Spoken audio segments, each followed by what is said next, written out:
Amén.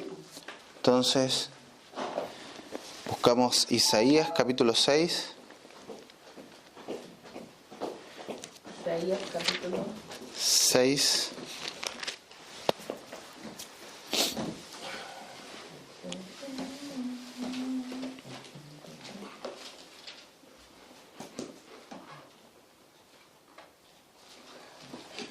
Verso 1 al 13, para terminar con esta segunda parte de este sermón que comenzamos el domingo pasado.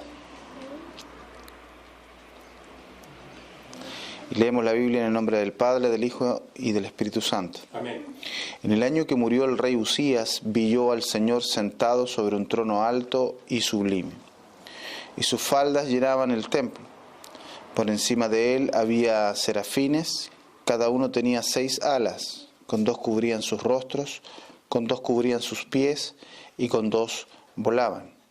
Y el uno al otro daba voces, diciendo: Santo, Santo, Santo, Jehová de los ejércitos, toda la tierra está llena de su gloria. Y los quiciales de las puertas se estremecieron con la voz del que clamaba, y la casa se llenó de humo. Entonces dije: ay de mí, que soy muerto, porque siendo hombre inmundo de labios y habitando en medio de pueblo que tiene labios inmundos, han visto mis ojos al Rey Jehová de los ejércitos. Y voló hacia mí uno de los serafines, teniendo en su mano un carbón encendido, tomado del altar con unas tenazas, y tocando con él sobre mi boca, dijo: he aquí que esto tocó tus labios, y es quitada tu culpa y limpio tu pecado. Después oí la voz del Señor que decía: ¿a quién enviaré y quién irá por nosotros? Entonces respondí yo: heme aquí, envíame a mí. Y dijo: anda, y di a este pueblo: oíd bien y no entendáis. Ved por cierto, mas no comprendáis. Engruesa el corazón de este pueblo y agrava sus oídos y ciega sus ojos, para que no vea con sus ojos, ni oiga con sus oídos, ni su corazón entienda, ni se convierta y haya para él sanidad. Y yo dije: ¿hasta cuándo, Señor? Y respondió él: hasta que las ciudades estén asoladas y sin morador, y no haya hombre en las casas, y la tierra esté hecha un desierto, hasta que Jehová haya echado lejos a los hombres y multiplicado los lugares abandonados en medio de la tierra. Y si quedare aún en ella la 10ª parte, ésta volverá a ser destruida. Pero como el roble y la encina, que al ser cortados aún queda el tronco, así será el tronco, la simiente santa. Amén. Ya habíamos dicho la semana pasada y recorrido un poco esta visión en particular, que la hemos visto en otros sermones, pero la veíamos en relación al sentido que le estábamos dando al texto, ¿no? Vimos lo que significaba que las faldas del Señor llenaran todo el templo, su magnificencia. Vimos lo estremecedor de que este ángel, ¿cierto?, que era un serafín, este ser creado por Dios de inigualable poder, haya tenido que tomar el carbón encendido con unas tenazas. Y en relación a que ahí está el santo, santo, santo. Esa es la posición más alta descrita en las Escrituras para Dios, ¿no? No hay nada más que se iguale a Él. Hay otro pasaje en la Escritura que fue usado por los fariseos, dándole tratando de ellos de hacer un paralelismo en el sentido del templo, cuando ellos dijeron: templo de Jehová, templo de Jehová, templo de Jehová es este. Repiten 3 veces como para exaltar sobremanera el templo, pero en realidad el sentido de nombrar de esa manera, ¿cierto?, solamente le es atribuible al Señor, a Dios. Santo, santo, santo. Y comenzamos a ver cuál fue el impacto que tuvo esta visión sobre Isaías, que él dice, ¿cierto?, y ya hemos hablado de esto: guay de mí. En el fondo él estaba diciendo que era desintegrado, era deshecho. siendo él un hombre íntegro para el tiempo de Israel, y habíamos dicho que la nación ya había comenzado su etapa de corrupción moral, se había deslizado, y esto había comenzado por el rey queriendo hacer algo que no le correspondía, ofrecer incienso. Fue de una manera clara, castigado por Dios, le brotó la lepra en su frente y así murió hasta sus días. Envaneciéndose él por lo que había alcanzado. Recordamos que el rey Usías había comenzado a reinar a los 16 años y reinó 52 años en Israel, y fue un rey que temió a Dios gran parte de su vida, pero el último comenzó con esta situación. De manera que el impacto que tiene en la vida de Isaías el enfrentarse a la santidad de Dios provoca en él un cambio rotundo, y ve que cuando somos expuestos, y habíamos mencionado, así como lo expone Calvino bien en la institución de la religión, cuando somos expuestos a la luz perfecta, realmente nosotros retornamos a nosotros y nos vemos como realmente somos, ¿cierto? Porque cuando nos contemplamos unos a otros de manera alocada, por tendencia natural pecaminosa, comenzamos a exaltarnos a nosotros mismos. Pero cuando consideramos a Dios, ahí nos sentimos de esta manera, deshechos, desintegrados. No hay nada que permanezca en pie, todo se viene al piso porque estamos frente al Santo, Santo, Santo. Ahora, ¿qué relación o qué sentido tenía esta experiencia que está teniendo Isaías, sino otra que el ministerio al cual Dios lo había llamado, que era el ministerio profético? Y en el fondo, la profecía, bien interpretada en las Escrituras, tiene relación con su revelación a través de las Escrituras, la exposición del mensaje divino. Y eso no podía ser de otra manera, sino a menos que nuestra vida hubiese sido impactada por el Dios Santo, para que nuestra boca pudiera también ser santificada y poder llevar el mensaje que de otra manera no puede ser entregado.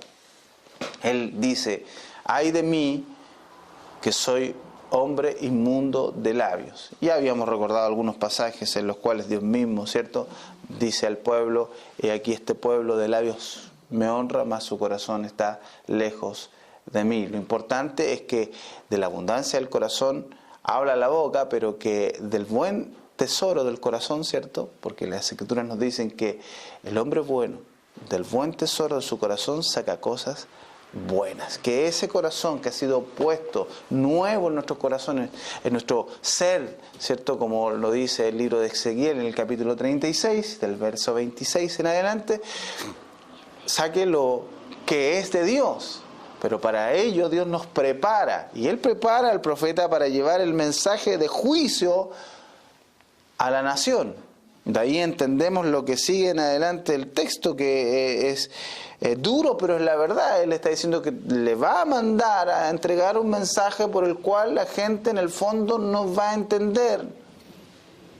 No les va a ser dado el entender el mensaje, y cuando la Escritura, cuando el mensaje no les es dado para que sea entendido, eso es juicio. La palabra de Dios va a provocar dos cosas importantes: o a ablandar o a endurecer. Hay dos ejemplos, ¿cierto? El mismo sol que de una manera ablanda la greda, también la endurece. O el agua hirviendo, que de una manera cuece la papa dura y la ablanda, ¿cierto? También cuece el huevo y lo endurece. Un solo elemento, dos funciones, dependiendo de la naturaleza de la persona, ¿cierto? Ahora, esa naturaleza sabemos que Dios la prevé o Él mismo la da a través de la elección divina. De manera que no a todos les he dado entender los misterios del reino, sino a vosotros, a quienes Él escogió, ¿cierto? A vosotros os ha sido dado entender los misterios del reino. Y Dios está dando un mensaje de juicio para que la nación sea llevada en cautiverio, y así como Él mismo lo ha previsto, traer castigo a Israel.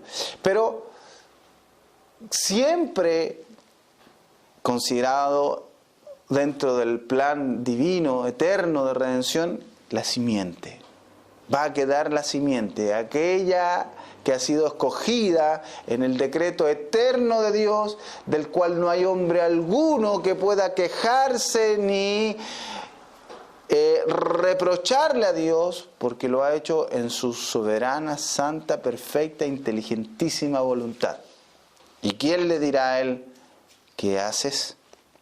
Entonces, ese es el sentido que tiene el que Dios haya mandado al serafín a tocar los labios de Isaías. Porque él está viniendo luego a proclamar el mensaje divino.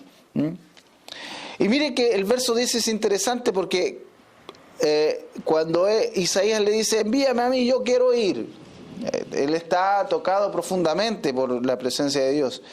Y el Señor le dice, bueno, anda bien a este pueblo y decirle, oíd bien y no entendáis, ved por cierto, mas no comprendáis. Ahí está el mensaje de juicio. Y fíjese el efecto que provoca el mensaje. Ahí el efecto está en el verso 10. ¿Qué va a provocar? Engruesa el corazón de este pueblo y agrava sus oídos y ciega sus ojos para que no vean con sus ojos, ni oigan con sus oídos, ni su corazón entienda, ni se convierta y haya para él sanidad. Y ahí está el efecto de juicio. Porque a causa de esa dureza que va a provocar el que no iban a obedecer al llamado de Dios, como muy frecuentemente lo vimos a través de la historia de Israel, el juicio de Dios vendría a ellos y serían llevados en cautiverio. Y aún aunque quedara un grupo, ¿cierto? Aún en ese minuto iban a ser también llevados en cautiverio hasta que la tierra fuera asolada y no quedara varón que morara en ella. Pero Dios, al igual que estos tremendos árboles, ¿cierto? Que echan raíces de manera muy profunda, asimismo, aunque son talados, vuelven a brotar.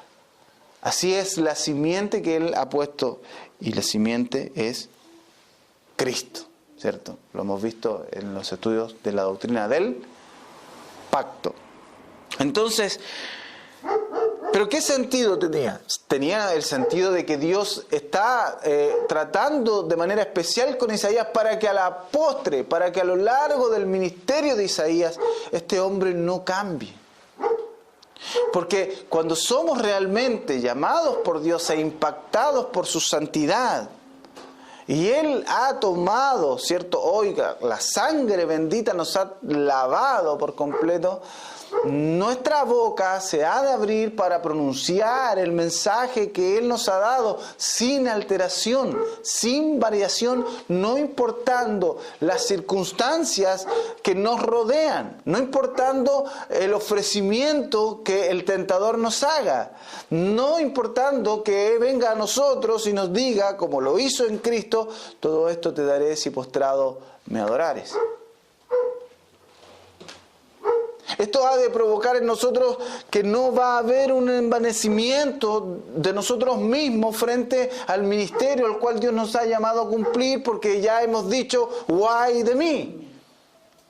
Pero si eso no ha ocurrido, podemos tener la tendencia y caer como lo hizo Usías. Y errar en el mensaje como hoy día muchos han caído.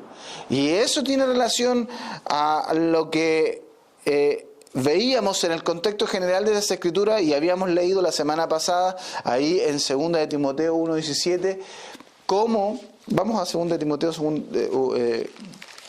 capítulo 2:17, perdón, 2 de Timoteo 2 del 1 al 17.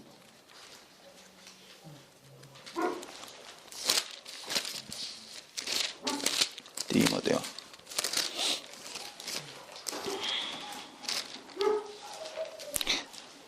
2 Timoteo capítulo 3 del 1 al 17. Y ya habíamos leído ahí: también debes saber esto, que en los postreros días vendrán tiempos peligrosos, porque habrá hombres amadores de sí mismos, avaros, vanagloriosos, soberbios. Comenzábamos a ver la descripción terrible del hombre, ¿cierto?, de las características de este hombre. Pero lo interesante es que este hombre no está en el medio gentil, aun cuando son gentiles, ¿cierto?, sino que Pablo lo está describiendo al interior de la iglesia.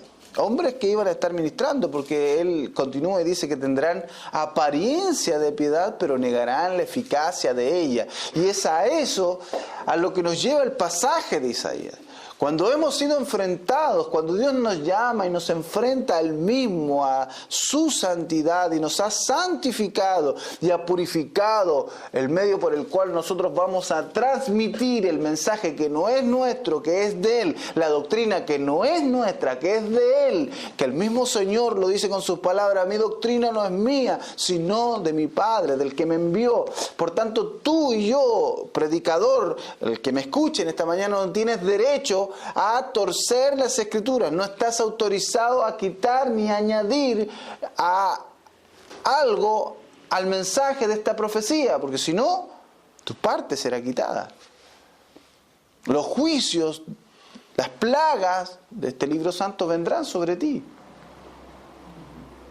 Y aquí Pablo está advirtiendo de que estos hombres que tienen ese carácter están dentro del pueblo, es decir, no han sido, o no les ha amanecido, no están encontrados con el santo, santo, santo. Sus labios no han sido purificados a la manera que lo fue Isaías. Y es por eso que vemos el fruto que ellos rinden, pero lo interesante es que ellos están predicando. Por eso que ellos hablan de piedad, pero negan la eficacia de ella. Es interesante poder analizar el texto, ¿cierto? Entonces, a esto se evita, porque estos hombres van y hacen toda una clase de evangelicalismo, y llevan a las mujeres cargadas de pecado y de diversas concupiscencias, y ahí van haciendo esa obra que nosotros hemos visto que nunca rinde el fruto que debe rendir aquel que sirve al reino de Dios. Entonces, si de la manera que Janes y Jambres resistieron a Moisés, así estos resisten a la verdad. Y yo hablaba de aquellos que hoy día buscan señales, ¿cierto? Y aun cuando en la iglesia digan: no, es que aquí nosotros sí está Dios porque hay milagros y hay señales. Y de la manera que Janes y Jambres, estos dos adivinos, agoreros, magos, que tomó Faraón y los puso para también hacer las señales frente a Moisés, cuando fue enviado por Dios, de esa misma forma estos hombres se oponen a la verdad, porque la seguridad de que la iglesia sea una iglesia santa, sea una iglesia verdadera, sea una iglesia que se ha encontrado con Dios y que tiene el mensaje divino, no son las señales, sino la doctrina.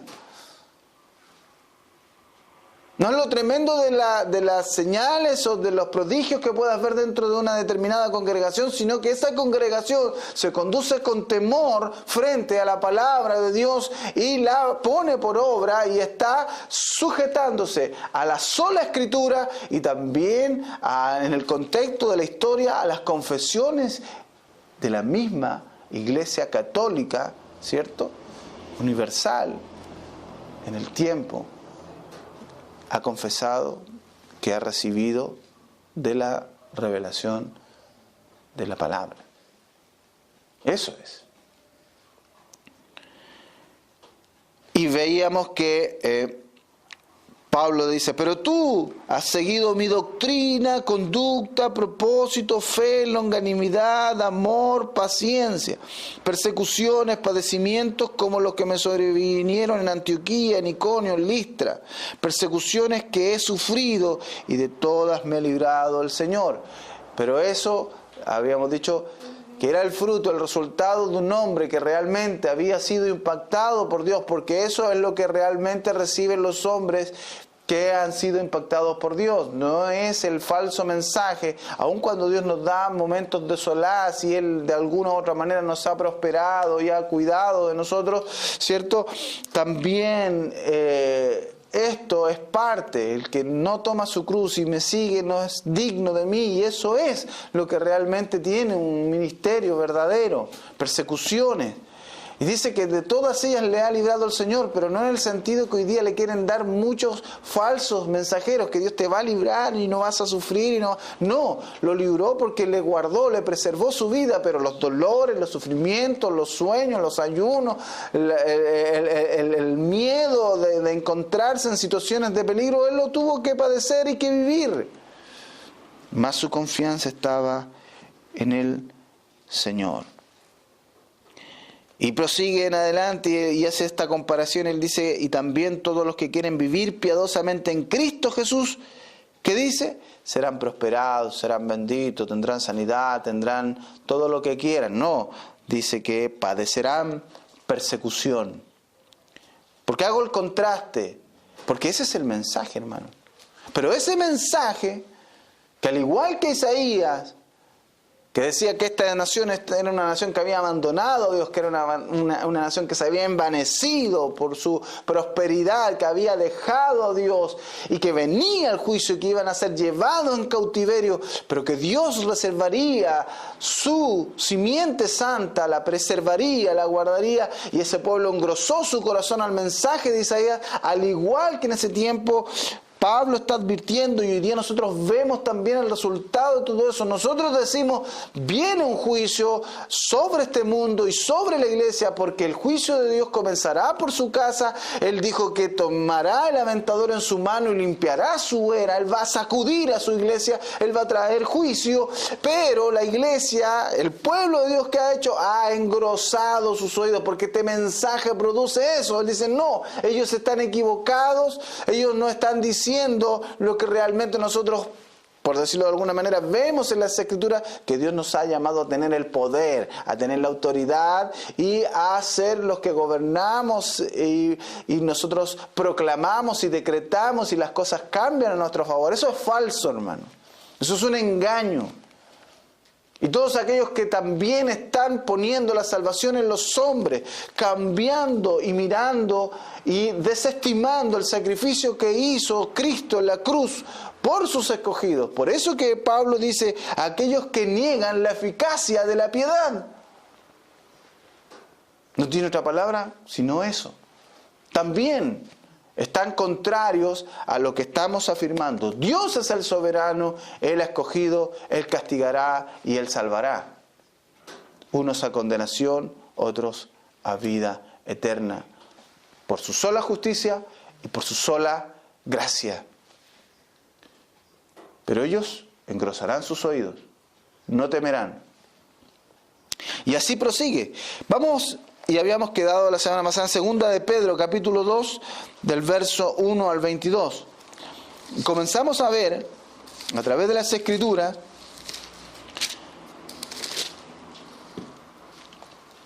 Segunda de Pedro, capítulo 2, verso 1 al 22, cómo esto se repite una y otra vez. Y es necesario, habíamos visto y hacíamos una pregunta la semana pasada. Vimos toda la acción, ¿cierto?, en la cual, en esta visión tremenda de Isaías, ocurre. Pero, ¿cuál era el propósito? ¿Qué sentido tenía todo esto que Isaías está viviendo? ¿Para qué tenía que vivir eso? Para esto. Para que a la postre no cambiara, para que a la postre mantuviera el mensaje, para que a la postre él no proclamara algo contrario a lo que Dios ha dicho. Y de esa manera, la simiente bendita que es guardada, preservada por la gracia de Dios, a pesar de las circunstancias en las cuales fue llevado Israel en cautiverio, porque ahí encontramos y vemos, ¿cierto?, a un Daniel guardado por la gracia y la mano de Dios, librado del foso de los leones. Vemos a un Sadrach, a un Mesac, a un Abednego, no negando al Dios único y verdadero, y aún siendo echados en el horno de fuego, han sido librados por la mano de Dios. Es decir, la simiente fue preservada porque ellos sí oyeron y entendieron el mensaje de Dios. Y aquí vemos nosotros que estamos haciendo esta comparación, ¿cierto? El paralelismo con lo que hoy día nosotros tenemos. Y la verdad es que hay muy pocos que han sido pasados, como bien lo dice la Escritura, pocos son los escogidos. Pocos son los que la hallan, la puerta es estrecha. Hay muy pocos que realmente han sido expuestos ante el Santo, Santo, Santo. Y leemos en 2 de Pedro, pero hubo también, ya habíamos dicho, falsos profetas entre el pueblo. Mire cómo compara él y hace un paralelo, como habrá entre vosotros falsos maestros. Y entendemos que la profecía, ¿cierto? Que lo que es la maestría, es la enseñanza de las Escrituras al día de hoy. Que introducirán encubiertamente herejía destructora, porque el diablo nunca viene cara a cara a ti a turbarte, a envenenarte, a atentarte. Siempre va a venir encubierto, siempre va a venir a través de una forma en la cual tú te sientas atraído. Y recordábamos como lo hizo en el principio con Adán. Pero sí tuvo el atrevimiento de venir directamente a Cristo, pero encubriendo el mensaje, tergiversando, cambiando la verdad de Dios en mentira. Bueno, el Señor tenía bien clara la palabra, ¿no?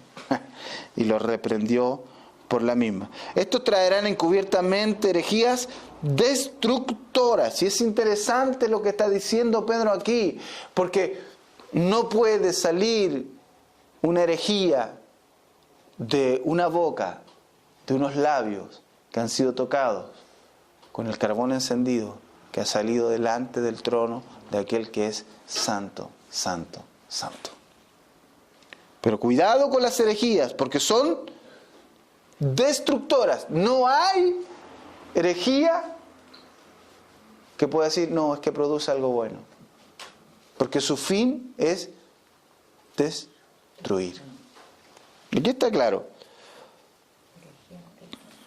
Y muchos seguirán sus disoluciones, que van a seguir estas herejías destructoras, van a seguir a estos falsos maestros, por causa de los cuales el camino de la verdad será blasfemado. Y él lo estamos viendo, ¿no? Y por avaricia harán mercadería de vosotros con palabras fingidas. Qué tremendo, hermano, la Escritura. Creo que en las filas del cristianismo el día de hoy hay mejores actores que en Hollywood. Son ellos los que debieran recibir el Oscar. Sobre los tales ya de largo tiempo la condenación no se tarda y su perdición no se duerme.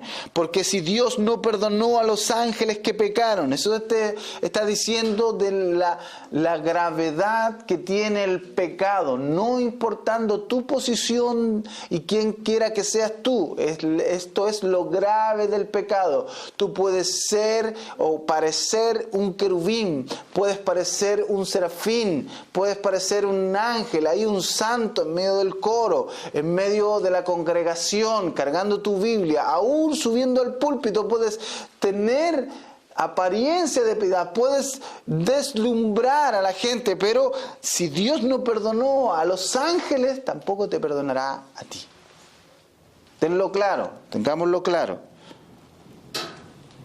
¿Qué pecaron? Sino que arrojándolos, ¿dónde? Al infierno. Leía el otro día algo interesante. Decía que el texto decía, el corazón, tus buenas intenciones abren el corazón de Dios, o la puerta del corazón de Dios. Y después proseguía diciendo que lo único que realmente va a hacer que tú vayas al infierno es que tú no creas en el Señor. Y eso tiene una parte de verdad, pero en el fondo la gente va al infierno y una de las causas es que no creen en el Señor Jesucristo, que es el único medio de salvación, ¿no? Pero el que los envía al infierno es Dios. Y no hay nada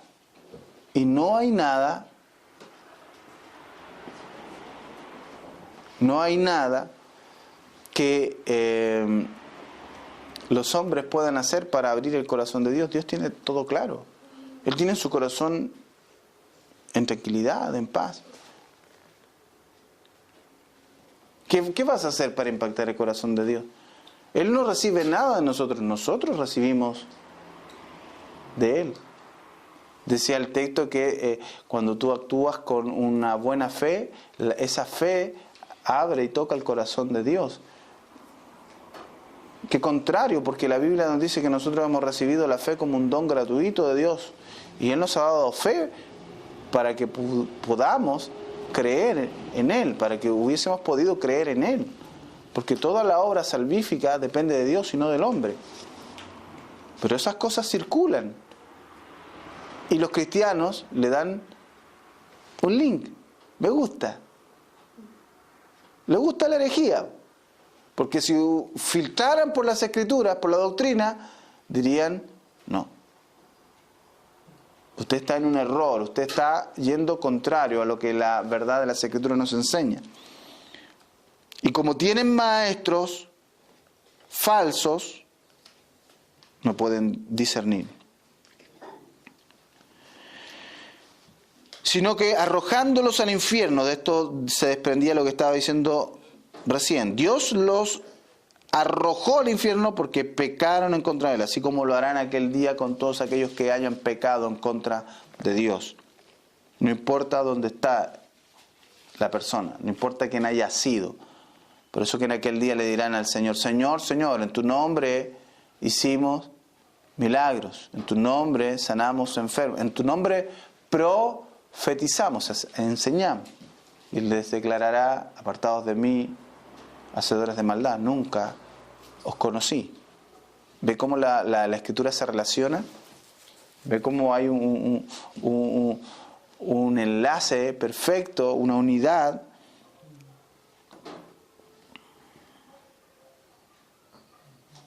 Y los entregó a prisiones de oscuridad para ser reservados al juicio. Y si no perdonó al mundo antiguo, sino que guardó a Noé, pregonero de justicia, no perdonó a nadie más, sino a él. Porque él se deja, su simiente, él está preservando la simiente escogida. Por eso que el texto de Isaías nos dice que como la encina, ¿cierto? El tronco va a reservar, así es la simiente santa. Con otras 7 personas trayendo el diluvio sobre el mundo de los impíos, y si condenó por destrucción a las ciudades de Sodoma y Gomorra, reduciéndolas a ceniza y poniéndolas de ejemplo a los que habían de vivir impíamente. Ahí hay un ejemplo de lo que produce la degradación del pecado sexual al día de hoy. Y libró al justo Lot, abrumado por la nefanda conducta de los malvados, porque este justo que moraba entre ellos afligía cada día su alma justa, viendo y oyendo los hechos inicuos de ellos. Así que tratemos, predicadores, traten con cuidado a Lot. No vengan a mostrar lo que Lot se fue a vivir ahí a Sodoma y que se había acostumbrado. No, este era un hombre que se afligía por la conducta, erró con sus ojos al elegir los verdes valles, ¿cierto? Pero lamentablemente, pero gracias a Dios, era un hombre que temía a Dios y él afligía. De hecho, mantenía a sus hijas, como lo he dicho en otros sermones, vírgenes en medio de una ciudad impía. Algo que muy pocos creyentes pueden lograr al día de hoy en medio de sus congregaciones. Fuerte, pero es la verdad. Porque este justo que moraba entre ellos afligía cada día su alma justa, viendo y oyendo los hechos inicuos. Y sabe el Señor librar de tentación a los piadosos y preservar a los injustos para ser castigados en el día del juicio. Interesante lo que está diciendo la Escritura aquí. Y mayormente a aquellos que siguiendo la carne andan en concupiscencia, en inmundicia y desprecian el señorío, atrevidos y contumaces, no temen decir mal de las potestades superiores. Qué tremendo, hermano, ¿no? Me trae a la memoria muchas palabras fuertes en contra del diablo. Cuando el mismo arcángel no se atrevió a proferir juicio de maldición, sino dijo, el Señor tu Dios te reprenda. Pero aquellos que son falsos maestros, para impresionar con sus herejías destructoras a los ilusos, desde el púlpito, toman al diablo, que es un ser puesto en autoridad por Dios, y su autoridad está sujeta al poder divino y no va a ser más allá de lo que Dios le haya permitido hacer con la cadena con la cual lo ha sujetado, ¿no? Pero ellos hablan de este ser como que si fuera un juguete, un muñeco, un títere. Aquí dice que aquellos que no tienen temor de proferir maldición contra las potestades superiores, mientras que los ángeles que son mayores en fuerza y en potencia no pronuncian juicio de maldición contra ellas delante del Señor, porque ellos están sujetos a la autoridad. Yo no puedo ir más allá de lo que me corresponde.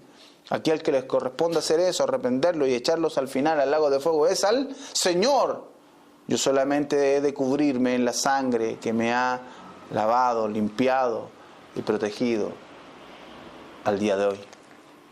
Pero estos, hablando mal de cosas que no entienden, como animales irracionales nacidos para presa y destrucción, perecerán en su propia perdición, recibiendo el galardón de su injusticia, ya que tienen por delicia el gozar de los deleites cada día.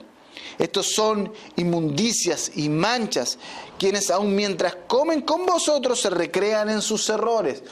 Fíjese que le está diciendo a gente que está en medio del pueblo.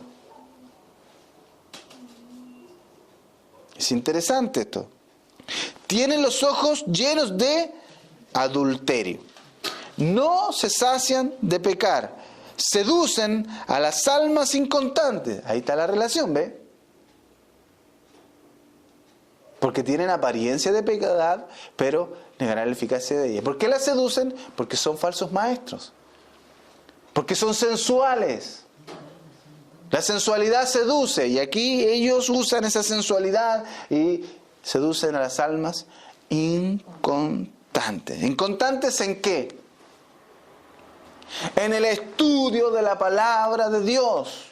De la única manera que usted va a poder resistir al diablo, para que éste huya de usted, es por medio del conocimiento de las Escrituras. Porque ahí conocerá a aquel que es santo, santo, santo. Y esto que tienes en tus manos santificará todo tu ser, espíritu, cuerpo y alma. O sea, completo. No estamos hablando de tricotomía, ¿no? Entendemos bien que somos dicotómicos, alma y cuerpo. Pero es la palabra la expresión que ocupa Pablo para decir que nos va a santificar por completo, no deja nada fuera. Alabado sea el Señor. Han dejado el camino recto. Y mire qué interesante, se han extraviado siguiendo el camino de Balaán, hijo de Beor, el cual amó el premio de la maldad. Y fue reprendido por su iniquidad, pues una muda bestia de carga, hablando con voz de hombre, refrenó la locura del profeta. Qué interesante es poder leer la Escritura y entenderla. Y estamos leyendo todo un capítulo. Y es a veces tedioso en las iglesias, va a leer el capítulo entero, pero mire qué tremendo como el texto mismo nos está exhortando, no estamos añadiendo nada sobre él, solamente el texto nos está hablando. Porque tiene relación a lo que estamos hablando. Estos son fuentes sin agua, nubes empujadas por la tormenta, para los cuales la más densa oscuridad está reservada para siempre. El verso 18 es tremendo. Pues hablando palabras infladas y vanas, seducen con concupiscencias de la carne y disoluciones a los que verdaderamente habían huido de los que viven en error. Les prometen libertad y son ellos mismos esclavos de corrupción. Qué tremendo, hermano. Porque el que es vencido por alguno es hecho esclavo del que lo venció. Ahí les aclara, pone el ejemplo, ¿no? Pero ellos prometen libertad. Vengan, van a ser libres, pero en el fondo los están haciendo cada vez más hijos del infierno que hijos del reino. Ciertamente, si habiéndose ellos escapado de las contaminaciones del mundo por el conocimiento del Señor y Salvador Jesucristo, enredándose otra vez en ellas, son vencidos, su postrer estado viene a ser peor que el primero. Porque mejor les hubiera sido no haber conocido el camino de la justicia, que después de haberlo conocido, volverse atrás del santo mandamiento que les fue dado. Pero les ha acontecido lo del verdadero proverbio: el perro vuelve a su vómito y la puerca lavada a revolcarse en el cielo, porque nunca dejaron de ser perros, y los perros estarán fuera, y nunca dejaron de ser puercos, porque aunque usted la vista con smoking, al ver un charco de lodo irá y se ensuciará.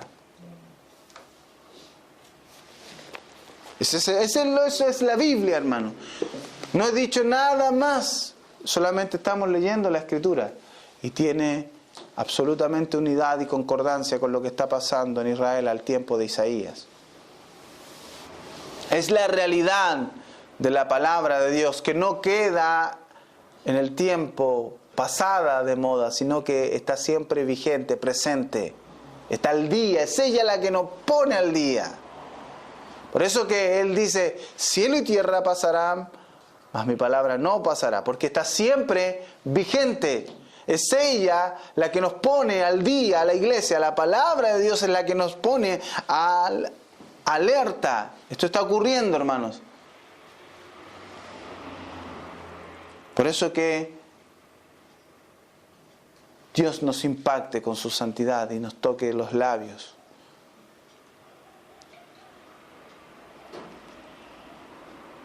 Aunque erróneamente Pedro le dice al Señor, Señor, no me lavarás los pies.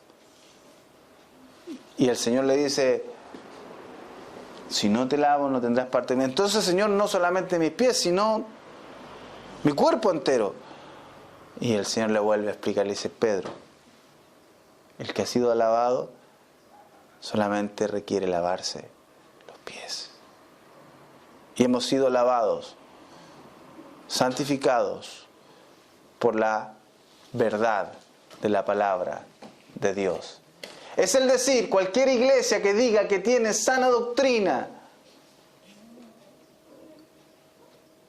si sus miembros no son lavados y santificados por la palabra, dudaría de la doctrina. Y con eso no estoy hablando de perfeccionismo ni de legalismo, pero sí estoy hablando de lo que la Biblia nos dice, que Él nos ha llamado a ser un pueblo santo, una nación escogida, un real sacerdocio. En una iglesia mundana, pérfida, disfrazada, ni creyendo ellos mismos tener el poder de Dios para hacer las cosas a su antojo. Aunque les duela y le retiñan ambos oídos, esta es la verdad. Esta es la palabra de Dios. Efesios. Antes de ir a Efesios, Judas, verso 3. Para que tengamos la línea de lo que Pedro viene diciendo. Judas, verso 3. Antes de Apocalipsis está la pequeña epístola de Judas. Judas, verso 3.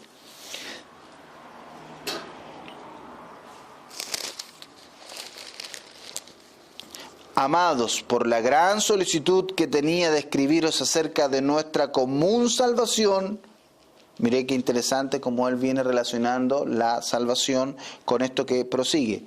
Me ha sido necesario escribiros exhortándoos que contendáis ardientemente por la fe que ha sido una vez dada a los santos.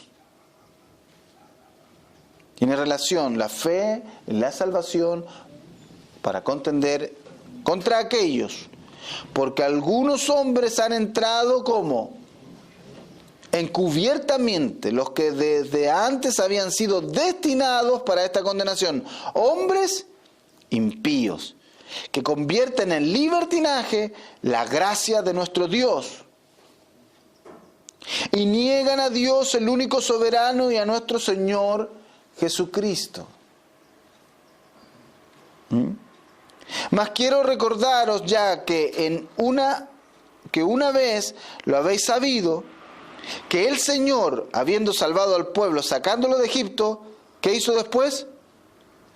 Destruyó a los que no creyeron.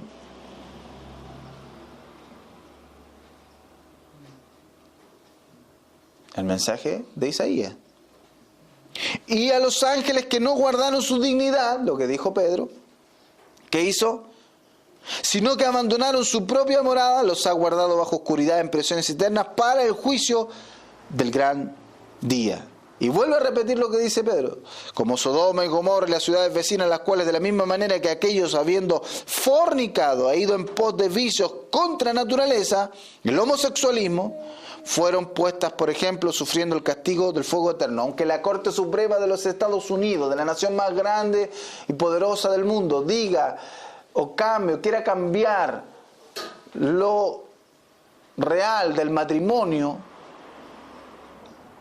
que es antes de ello, por eso que no pueden redefinirlo, nosotros como iglesia católica, universal, que guarda la palabra de Dios y las confesiones históricas, diremos no, el matrimonio es entre un hombre y una mujer, porque lo que viene del homosexualismo es una sola cosa: destrucción. No obstante, de la misma manera también estos soñadores, de esta forma, mire, mancillan la carne, rechazan la autoridad y blasfeman de potestades superiores. A eso lo lleva su locura y el desvarío. Pero cuando el arcángel Miguel, aquí el texto que decía anteriormente, contendía con el diablo, disputando con él por el cuerpo de Moisés, no se atrevió a proferir juicio de maldición contra él, sino que dijo: el Señor te reprenda. Pero estos blasfeman de cuantas cosas no conocen, ¿se acuerda cuando hablamos de este texto? Y en las que por naturaleza conocen, se corrompen como animales irracionales. ¡Ay de ellos! Porque han seguido el camino de Caín y se lanzaron por lucro en el error de Balaán y perecieron en la contradicción de Coré. Ahí les da 3 ejemplos claros y nosotros hablamos de estos 3 caminos, ¿cierto? Estos son manchas en vuestros ágapes que comiendo impúdicamente, tal como lo dice Pedro, ¿no? Con vosotros se apacientan a sí mismos. Me da la intención el texto de que está hablando de la cena del Señor. Comiendo con vosotros. Porque aquel que come indignamente la cena del Señor, ¿qué come para él? Juicio, maldición, condenación. Estos se apacientan a sí mismos, nubes sin aguas, llevadas de acá para allá por los vientos, árboles otoñales sin fruto, 2 veces muertos y desarraigados. ¿Por qué 2 veces muertos? Porque no han sido resucitados, no tienen vida, tienen nombre de que viven, pero están muertos. 2 veces muertos porque van a la muerte segunda. Y desarraigados, fieras ondas del mar que espuman su propia vergüenza, estrellas errantes para los cuales está reservada eternamente la oscuridad de las tinieblas. De estos también profetizó Enoc, 7º desde Adán, diciendo: he aquí vino el Señor con sus santas decenas de millares. Es decir, él profetizó del juicio final. para hacer juicio contra todos y dejar convictos a todos los impíos y todas sus obras impías que han hecho impíamente, y de todas las cosas duras que los pecadores impíos han hablado contra él. Estos son murmuradores y querellosos, que andan según sus propios deseos, cuya boca habla cosas infladas, adulando a las personas para sacar provecho. Pero Isaías había sido tocado por el tizón ardiente y sus labios no iban a adular a nadie. Cuídate de adular a la gente. Aunque erróneo, el hombre dijo, aquel hombre, recuerdo, dijo, no le prediques a la galería.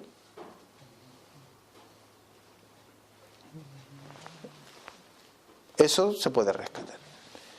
No le prediquemos a la gente para que la gente le aplauda y se alegre y al final le felicite. Prediquemos a la gente no para agradar a los hombres, sino para agradar a Dios, quien nos ha tomado y nos ha puesto para que vayamos y hablemos de sus virtudes. Y quiero decirles algo, las virtudes de Dios avergüenzan al hombre, no lo exaltan. Las virtudes de Dios humillan al hombre, no lo ensalzan. Las virtudes de Dios, los hombres impíos las aborrecen. Por tanto, con el mensaje verdadero de Dios no sacarás aplausos. Por eso, Hus dijo, prefiero herirlos con la verdad que matarlos con el error.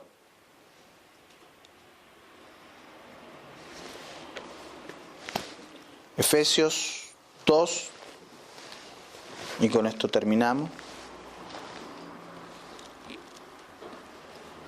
Entonces, ¿qué sentido tenía? Este es el sentido, hermano.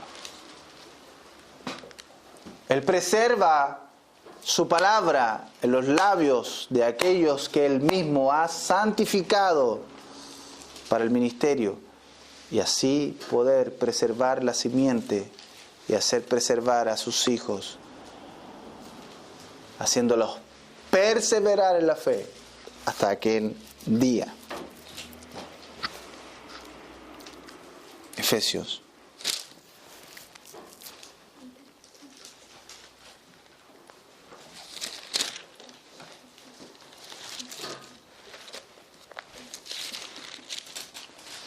Dos, verso 13.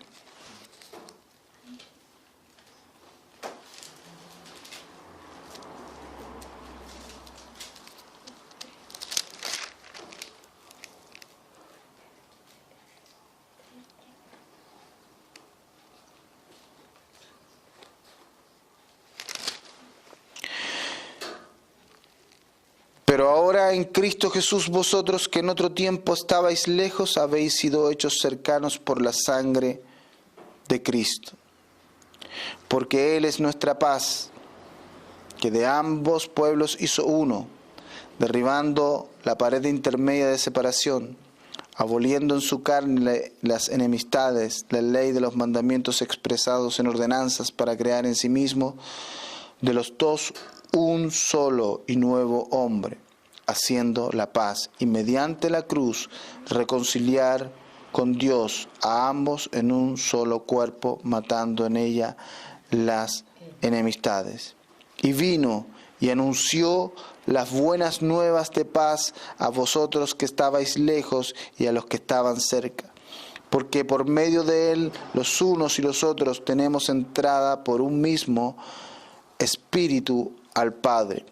Así que ya no sois extranjeros ni advenedizos, sino conciudadanos de los santos y miembros de la familia de Dios, edificados sobre el fundamento de los apóstoles y profetas, siendo la principal piedra del ángulo Jesucristo mismo, en quien todo el edificio bien coordinado va creciendo para ser un templo santo en el Señor, en quien vosotros también sois juntamente edificados para morada de Dios en el Espíritu.